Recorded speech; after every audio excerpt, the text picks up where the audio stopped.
Welcome to The Lock Shop with Nielson and Hustler, powered by Coolbet Canada.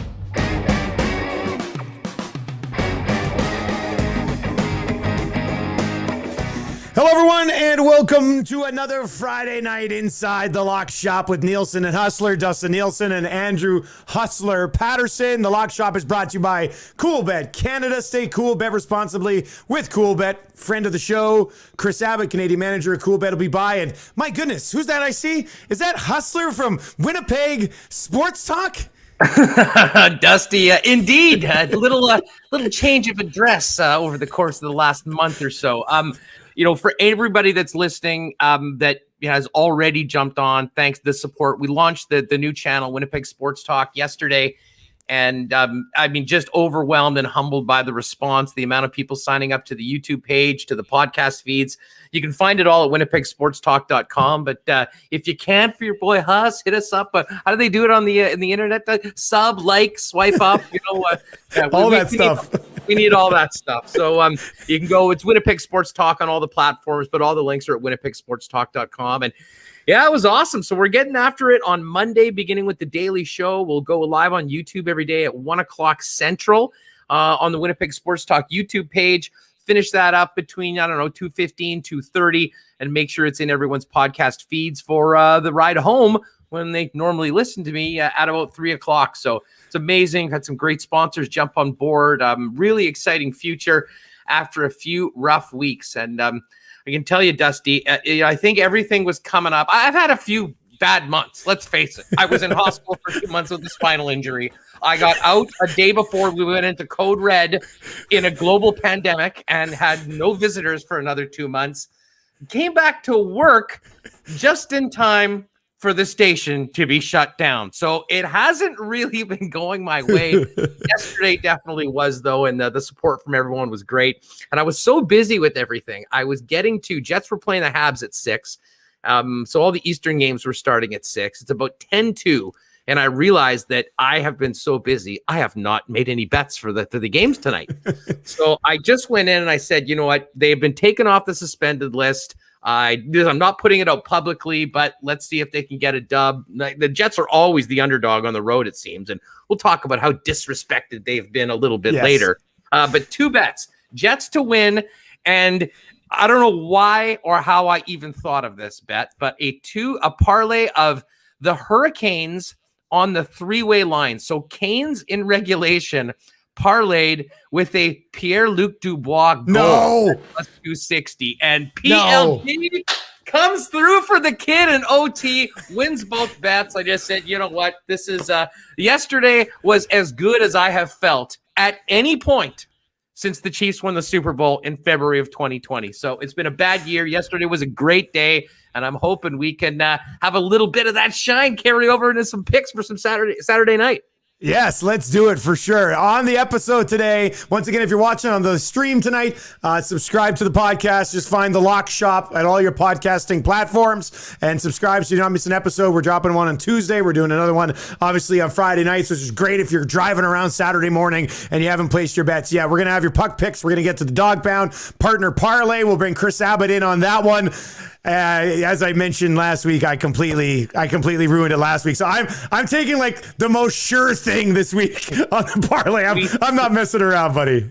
We addressed that on the Tuesday show. We did. Much like, there's been a couple of ugly Saturdays or dates, and the one thing that we have done is bounce back very well.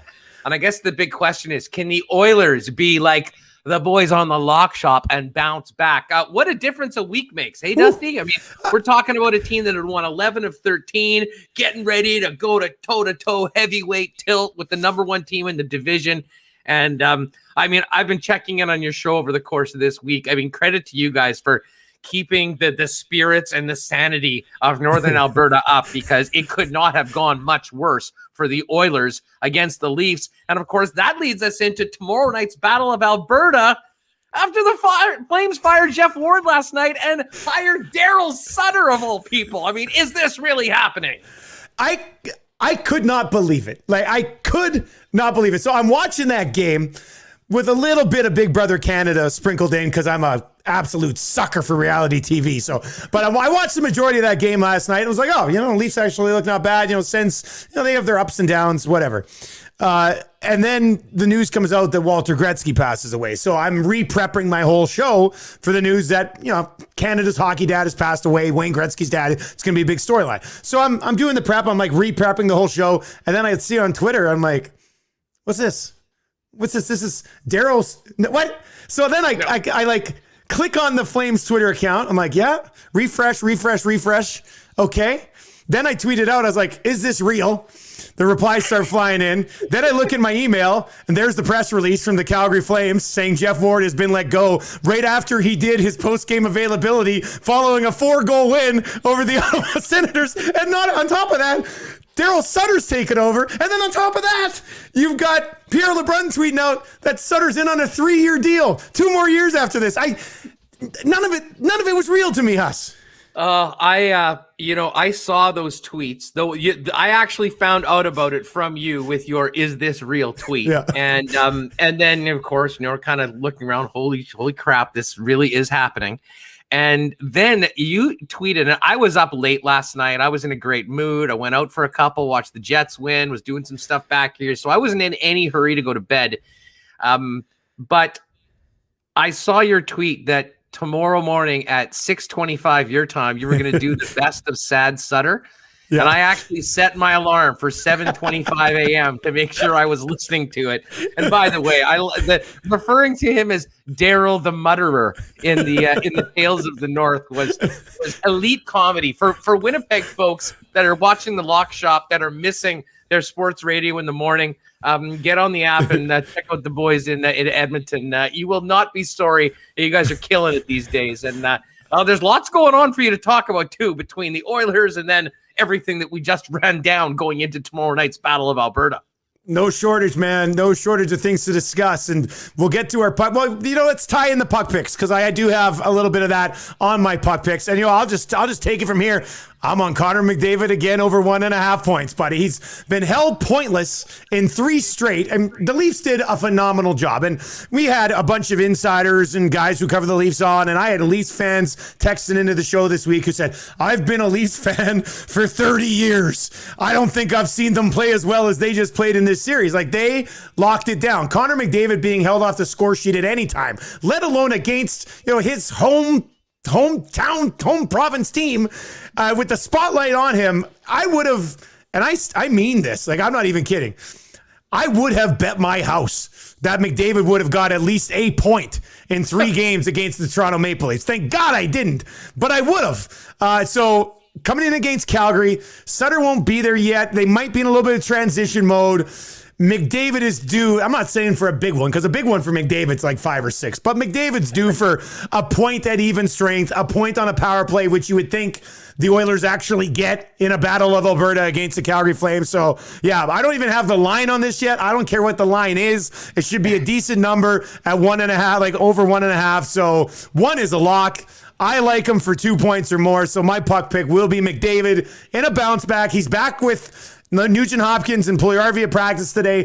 Tippett absolutely ripped the team a new one. It was a filthy tirade of F-bombs at practice today.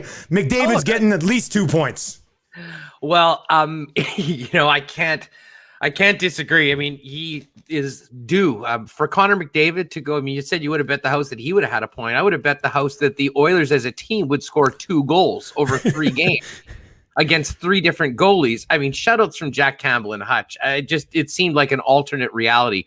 But it was a reality check, I think, for Edmonton. And you have to think that they'll come back and, really be ready to go against Calgary, and I'm not sure what to expect of the Flames tomorrow, to be honest. I mean, they have been so up and down. They had those 2 horrible losses to Ottawa. They come back last night, put in 7. Dubé gets the hat trick. And, you would think that the team's feeling pretty good about themselves. But again, they've just been up, down, up, down. And then you hear the bombshell that Jeff Ward's out, and look who's back in town, the Sheriff, Daryl Sutter. I guess he won't be available for the game tomorrow because of the COVID protocol. We're still working out when he'll be able to be on the bench, but it certainly is interesting. I can't wait for that game tomorrow. My puck pick is going to be the Leafs at the Canucks. We saw what the Leafs are all about. They're the team to beat right now in the North Division. And it really did seem like they played so well against the Edmonton Oilers in those 3 games, and then moved down a weight class, if you will, to the Vancouver Canucks. No disrespect, and played like it. And credit to Vancouver for coming up big, getting some goaltending, and winning a tight 1-2-1. I just think that it'll be hockey night in Canada. A lot of eyeballs on that game, and they're not going to want to go and lose 2 in a row to the Canucks. So I think the Leafs certainly bounce back. I think sort of a safer pick for the puck pick for tomorrow night's game. But to be honest, I won't be paying much attention to that game. I'll be watching Jets Habs, and I will be definitely tuning in at 9 p.m. for the Battle of Alberta. Do you have a lean on that game at all right now? I mean, you're closer to those 2 teams than I am. I'm very interested outside of, McDavid getting his 2 points. I mean, how do you feel about the Oilers going into Saturday night with everything going on around both teams? I do like them. I like them. If Sutter was going to be there behind the bench on Saturday night, I might have a little bit of a different view. Not that I think Sutter's going to come in and fix everything, but I could see the Flames just sitting there going, well, our head coach technically isn't here yet. We're coming off a win anyway. Like, what more do you want? So I think there might be a little bit of a letdown as opposed to maybe that usual push that you would get. And the Oilers, like what the conversation was going into that series against Toronto was, hey, the Oilers are a pretty darn good team. Are they a great team? I think we saw what happened against Toronto means they're not a great team, but I still believe they're a pretty darn good hockey team. And watching that game last night with the Leafs and the Sens and the Flames, and comparing it to what the Oilers had to go through against the Leafs, and it was a lot more freewheeling in that Calgary-Ottawa game. Like, Toronto did an excellent job clogging up the middle, and that's what Tippett was bitching about at practice today, is that the Leafs clogged up the middle. The Oilers didn't fight through it. They just accepted what the Leafs gave them. No matter what Calgary gives them, they're not going to accept that. Like, I expect them to battle through it. On top of everything else, I think that'll be enough. So when we're recording this, like, the number's not there yet. I think you'll see the Oilers as a slight favorite in this game, despite what's coming through after what happened in Toronto. But I do like the Oilers in a bounce back here. Well, it's that will be all eyes will be on the Battle of Alberta on Saturday, considering the week that both teams have had. All right, let's get to the dog pound, which continues to be a point of strength for the Lock Shop. Huss, you're now 7-2. I'm 6-3. It doesn't make sense that I can't get a puck pick to save my life, but I'm cruising lately in the dog pound, and you've been basically money since we started. So and your pick today caught me a little off guard, but that's because I love the damn Panthers. I'm a sucker for the Panthers, and you're going against them this week.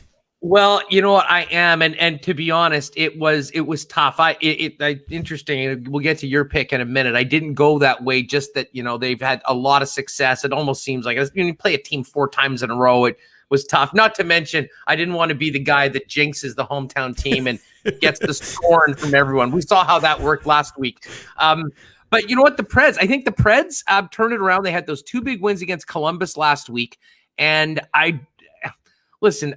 I think Florida is a good team, and the Chris Driedger story this year has just been phenomenal. But the Preds getting it together on the at home as a plus money underdog at home, I just sort of like the spot against Florida. I do think that Florida is in for a little bit of a market correction. I think it was last week we were sitting talking about the Panthers. I'm like, wait a second, this team is 13-4-4 right now. Yeah. So. I mean, they've got a little bit of wiggle room. The Predators don't. I mean, they absolutely need to get on a bit of a run, and they seem to be playing better over the last little bit, getting a few goals, getting some goaltending. And we'll confirm the matchup. I believe looks like it's going to be Bob against Pekka Rinne. Basically the number 2s, but the highly paid number 2s for both teams. It was tough to pick, going in before we had all the odds. But when in doubt, go with the home dog. I think the Predators have been better as of late, so they're going to get my nickel at plus 122. As for some other dogs that we've got here early, looking ahead to Saturday, you've got The Devils, they're just minus 102 against the Rangers. Buffalo's plus 165. It's a pick 'em between the Penguins and Flyers right now. You took the Preds at plus 122. Canucks are at plus 155. I didn't like that. Jackets as a plus 120 underdog might not have been bad against the Dallas Stars, but I am going with the Winnipeg Jets. And this kind of comes back around to what we'll talk about a little bit later on. As you said it earlier, I mean, the Jets are usually a road underdog. They've won 3 against Montreal since February 25th. They have 2 wins against Montreal, then they played Vancouver, then beat Montreal. Yeah. Obviously, you talked about what was able to be accomplished. Yeah, last week. So I understand, and you made a good point. 4 wins in a row against a team in a matter of just over a week. The Jets are playing very well right now. Well, and this number, plus one, they beat this team 3 times in a row, and they're still a plus 125 underdog. So I got to take it. I got to take it. No, I love it. I hope you're right. That'll make my night a lot better on Saturday if that is in fact the case. And then, of course, and we'll get into this next Tuesday, the Jets, after finishing this game against the Habs, they do what Edmonton did last week. They get 3 in a row against the Leafs, albeit on the road. Jets still haven't played Toronto. So we saw the litmus test for Edmonton. Jets are second place in the division right now. Going into tonight's action, 7 points back with 2 games in hand.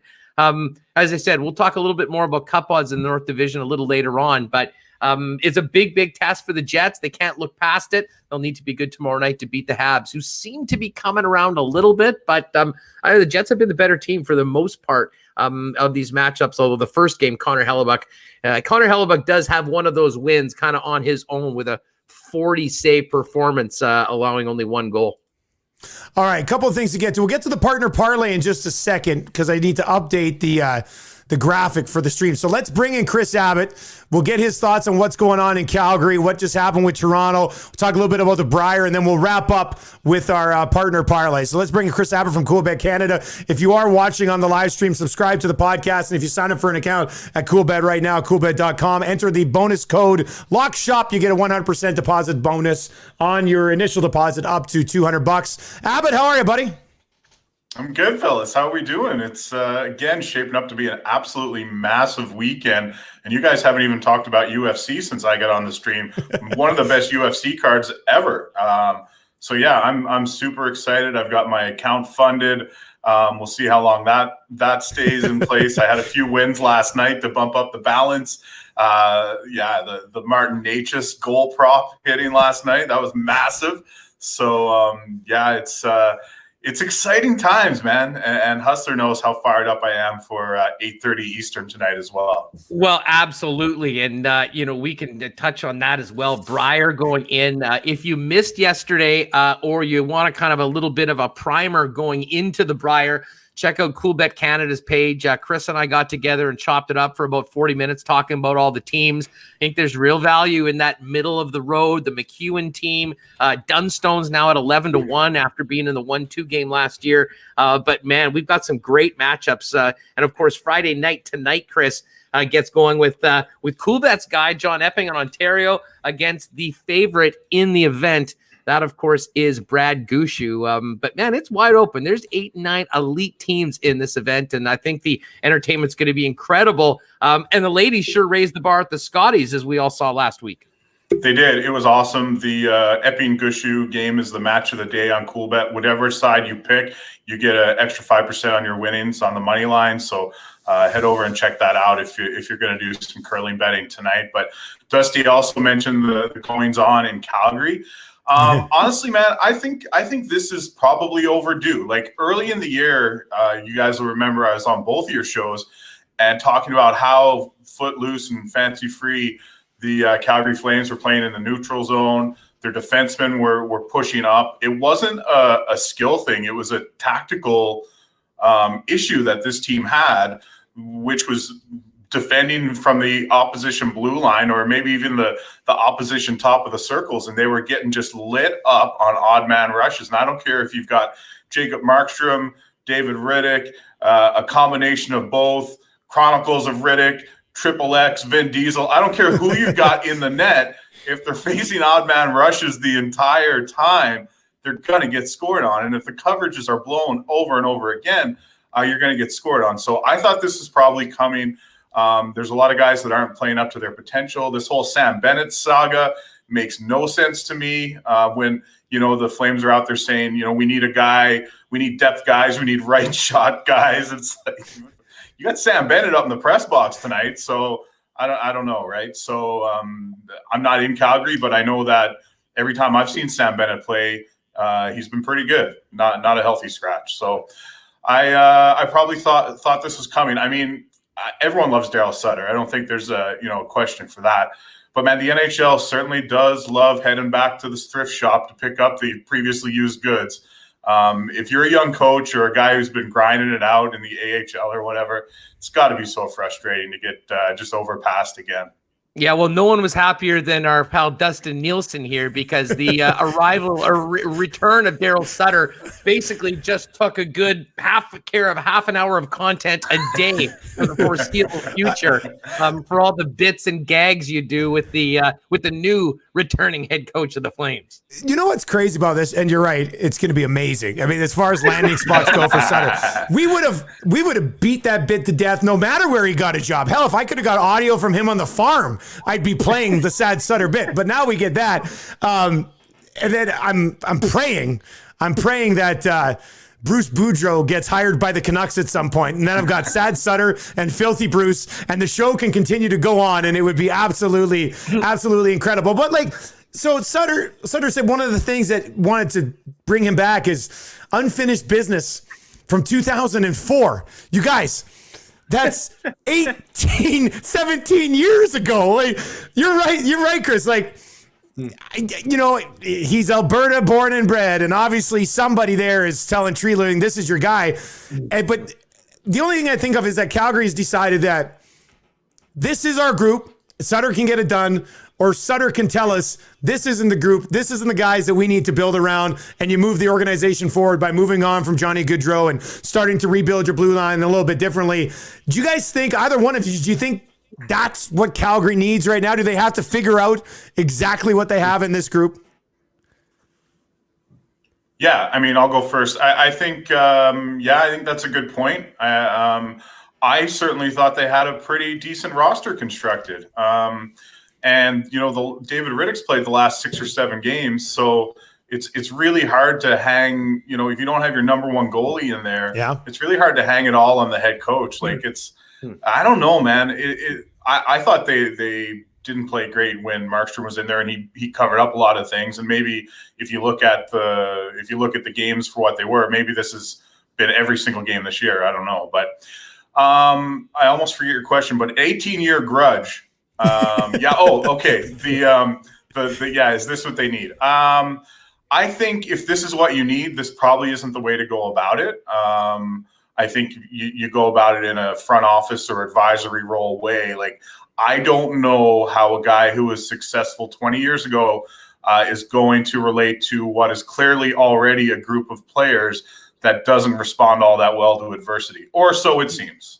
He doesn't care. He's going to bring in a couple bales of hay and a pitchfork into that dressing room and tell all the Calgary Flames that they're going to learn what it's like to go to work. And if they don't do it there, they'll be doing it on the farm. I mean, there might be a bump on it right away. But I will say this, and again, no idea whether Sutter actually comes in and solves the problem, but you're right, Chris. I mean, they added an elite goalie. The Tanev addition was great. They've got a real quality group of forwards in that top 6. And I mean, if you just look at these 4 games they played against the Ottawa Senators, I mean, a couple games they look like, a team that should be crushing their opponents. And then other ones, just absolute no-shows against, a team that, listen, you might not win every game, but you can't be getting beaten 5 or 6-1 against the Ottawa Senators. So, I mean, just the lack of any sort of consistency, and I think a lack of will and fight in a lot of those games. I think that was the thing that turned on the light bulb in Flames management and Brad Treliving going, you know what? I think we need Daryl to get in here and kick these guys' ass, because if this doesn't happen soon, this season could be slipping away. So here's what I think is important. If they have a group of guys in the room that they think will respond to some tough love, great. But Dusty, I think you just said, there'll be a bump for a week, and then are they going to be like, shit, I wish we had Jeff back, the guys in the room, right? That remains to be seen. I mean, Daryl Sutter's been successful. Let's not forget about his time in LA and San Jose and everywhere else. But it remains to be seen. And how much drive does he have to be successful? I mean, he's done everything in the game. What's in it for him? All these things, right? A lot of what motivates you should be a big poster hung on the wall in the Flames dressing room right now for everybody. 17 years, guys. I mean, he's coming back to right the wrong of 2004. I mean, that's what's in it for him, right? Yeah, but there's not even 2-line passes anymore. And he left and won multiple Stanley Cups. Like, he's got his cup. It's not like he still needs to get it. So, yeah, we'll see what happens. It was interesting, though, for sure. All right, partner parlay. I'll bring up the graphic after we chat with Chris. But, Chris, you are bringing, and this is interesting. I like this. This is actually fun for the lock shop because I took the parlay guilt last week and I had doubled up. For you guys, Hustler is on the Leafs for his puck pick, and you're bringing the Leafs to the parlay, Chris.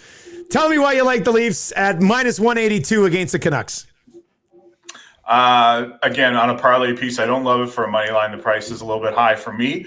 But if you watch that game last night as we're recording this, the Leafs played pretty well. I mean, Thatcher Demko played out of his mind in that hockey game. And so you had a Leafs team with all the excuses, back-to-back, travel, on a big win streak, playing a team that's low in the standings. You had all the excuses for them to absolutely lay an egg, and they didn't. So if you're Sheldon Keefe and the staff, you've got to be pretty happy with the way your team played. I could see a little bit more out of the top guys, maybe, but I think Matthews is hurt worse than they're letting on because they moved him around on the power play. He's not in that one-time spot. He was in the slot on the power play last night. Like, what is he going to do for you in there when he should be ripping pucks from the side? But from a team and an effort perspective, it was there. And I think you never want to have those games where you absolutely lay down and die and get steamrolled. And that's not what happened. But they had the same result, right? They lost. So that should be enough for that group to hit the reset button and go right back at it on Saturday. So I think they're a very, very good team. They're the best team in the division right now. I don't see them losing twice in a row to Vancouver, especially if Freddie Anderson plays. I mean, if Demko was just average last night and Michael Hutchison stops some pucks that he should have stopped, we could be looking at the Leafs still on a win streak. Yeah, and as far as my pick on the partner parlay, I'm going to go with the game that actually, as of right now, is off the board because the two teams are playing Friday night, and that's the Vegas Golden Knights and the San Jose Sharks. Now, we expect Fleury to be going tonight for Vegas, which means, in all likelihood, it could be Robin Lehner going up against Devin Dubnyk. At the end of the day, these two teams are just in different classes right now. I mean, the Sharks are an abject disaster, really. I mean, you look at where they've invested their money. The Erik Karlsson contract looks like one of, if not the biggest albatross in the NHL right now. And they've had a tough time keeping the puck out of their net. And the Vegas Golden Knights are a much better team. And let's face it, these teams still hate each other for what happened a couple years ago. So I think any opportunity for Vegas to jump on the Sharks when they're down, they will do that. Be interesting to see what happens in the first game. But looking at some spots just to pick a winner on Saturday night, give me the Golden Knights. Minus 213 today. I doubt that number will be that high tomorrow. Probably be under minus 200, but still a pretty heavy number. But if we can maybe turn it into a bit of a coward's parlay, if you will, Chris, and just get 3 games to go and win and cash a ticket. Just get it up over even money.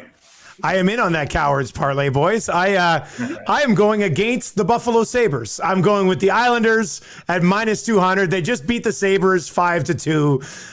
I don't know if it's possible, but things might still get worse in Buffalo before they get better, which sounds crazy. But in the end, we'll see where that Knights number comes in at. It was minus 213, as Huss said, for the Friday night game. But we're looking at a parlay that pays about plus 230, plus 240 on the Leafs, the Golden Knights, and anybody against the Sabres. I think that's probably the safest parlay we've had since we launched the lock shop, isn't it, Huss? I would say that it is. It's probably the lowest number. And the funny thing is, I mean, at least right now, putting in Vegas like tonight with tonight's odds at minus 213, I've got plus 242. Yeah. But again, I don't mind winning a ticket at plus 242. I think there's a good chance that, we can, let's not get ahead of ourselves. Let's not say comfortably take it away. Who knows what pitfalls will be ahead of us. But you know what? I think we got 3 winners for Saturday night. Let's put them together and hopefully get a winner. Well, here's the thing with that. Like, you can bet 1 unit for plus 400, or you can bet 2 units on a plus 250 for, plus 500. So, something like that. Good point. I never thought about that. So if you just want to risk a little bit more than you normally would on a safer bet, then you can get the same result. That's what people do with teasers in the NFL. I mean, it's the whole thing. So that's all I do. In the NFL. Yeah, exactly. Yeah, that's your go-to. So I don't mind any. Like, if you get a good, if those are 3 solid money line options and you're getting nearly 2.5 times on profit, nothing wrong with that. I'm going to hedge it with Taylor Hall plus 2.5 goals, 2.5 goals or more. That's what I'll take. The rare Taylor Hall hat trick. Is that for the rest of the season, or it should be? It should be. He scored 8 minutes into the year and then went a month without a goal. Yeah, I know. It's rather remarkable, isn't it? It's hilarious, to be honest with you. Or Chris, is it remarkable? Yeah. I don't know. Great chat, buddy. Best of luck this weekend with Coolbet, and we'll catch up next week, all right? All right, guys. Have a great day. Right on, Chris. There you go. That is Chris Abbott from Coolbet Canada. Once again, just to quickly recap the partner parlay, let's bring that up. Yeah, Hush, you're right. With a 213 in there based on, I would agree with you. I think that number would be a little bit different tomorrow, but plus 242 with the Islanders, Golden Knights, and the Toronto Maple Leafs. Let's stick with the hockey discussion because we've got some updated Stanley Cup odds, and the disrespect continues. Yes. Now, again, admittedly, I'm a Winnipeg guy, love the Jets, and we had a great conversation going into the season about, the talent of these teams and how, teams like Columbus, but for whatever reason, especially Winnipeg, just completely overlooked amongst the other teams that seemingly are in their neighborhood when it comes to odds. Now, again, that's great if you're betting on them. This is, to me, an opportunity, much like we've talked about with the Jets being a home dog last week to Montreal, and even the game against Vancouver, it came back when minus 118 and Vancouver was plus 100. It just doesn't seem like they're getting the respect they deserve. When you look right now, Dustin, at the North Division standings, the Toronto Maple Leafs, clearly the number 1 team. They're 18-5-2 on the season with 38 points in 25 games. Well, the Winnipeg Jets right now, 15-7-1, 31 points. They're 7 points back with 2 games in hand, and 3 points clear of the Oilers with 2 games in hand, 5 points up on Calgary or Montreal with a game in hand. And as far as being a playoff team, a game in hand on Calgary and 7 clear. The Jets have been playing well. They have arguably the best goaltender in the league. Pierre-Luc Dubois has 2 OT winners since starting, a little while ago, clicking with Kyle Connor and Nikolai Ehlers. I know the defense has been suspect and questionable at times, but the team is getting wins right now. There'll be a big test going forward. To have the Jets at 39-1, while the Habs are 19-1. The Oilers at 26-1, I think, is a fair number. But Calgary, I just don't know. Like, at a certain point, the odds maker is going to basically go, wait a second, we haven't really been paying attention to this other team in the North. And listen, if they can go in and do well against the Maple Leafs, that number will plummet. That is going to be what gets everybody's attention. Now, listen, I'm not sitting here telling you all that the Jets are going to win the Cup. But I will say that if you compare them, if you're looking for a longer shot odd right now of a team that has elite scoring talent and a goaltender that can win you any game, which is pretty damn important in the playoffs, the Jets at 39-1 is a joke when you look at what the number the Habs are right now, especially, or the Oilers. So just a little heads up to Jets fans. If you've got a little bit of a sprinkle in your eye that this team can do it, the number right now is not indicative of how well they played so far this year. I would imagine that if they can have a good performance against the Leafs, even, say you get 3 out of 6 points or something like that, win a game, play well, have close games, I don't think we'll be seeing anything close to 40-1 for a while. And keep in mind, that was 50-1 at the top at the start of the year, in and around like with teams like New Jersey. And I think Buffalo's odds actually were better than the Jets going into the season. So they're continually disrespected, but they're great value both on game-by-game betting, as well as if you want to take a little shot that maybe they could run all the way. I'll tell you what, they're the biggest threat right now to the Leafs in the North Division, and I seem to remember you getting them at 10-1 heading into the season on our season preview on the Lock Shop. None of this makes sense. None of it makes sense. Like I mean, you laid it out. I can't even add anything to it. I just sat here the whole time in disbelief. When you sent me this email and said, hey, here's the North odds for the Cup, I was going through it and I said, oh, the ones you sent were a little bit out of order, like just on the odds. So I'm looking at them, cutting, pasting, and moving them around. I'm like, Winnipeg's 39-1? Montreal's 19-1, Winnipeg's 39-1. Like it to me, and Huss, let's play this game. If you're looking at this list right now, would you say the Jets should be around 15-1? Like when you compare it to what everybody else is in there, or 18-1? Or if the Habs number listen, I think the Habs should be more like about 25. But yeah. I mean, I think the Jets probably should be about half of that. I mean, in and around 19-20-1, which I still think, to be honest, would be fair when you look at the position they're in right now, the road ahead. They've really put themselves in a good chance to be a playoff team. And again, then you have to, like, what does it take to win the Cup? Well, you got to have a run. They do have some good playoff experience in that room from the 17-18 run to the Western Conference Finals.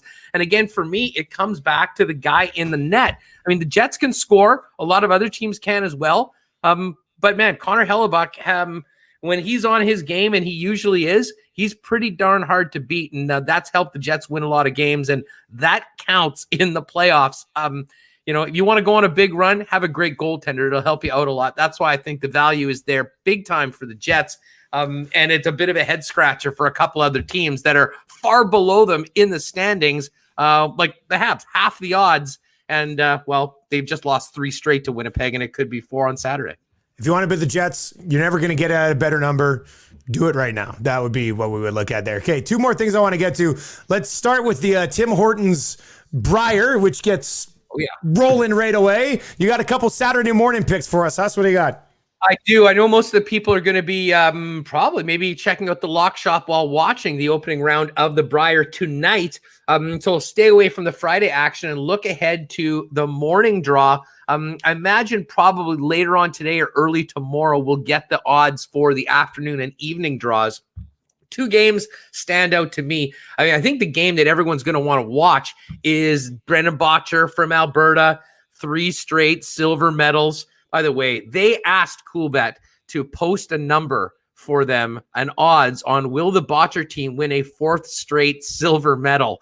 That's at 400 right now on Coolbet if you want to get it. Great sense of humor from those guys. They're going up against my guy, Manitoba's Jason Gunlickson.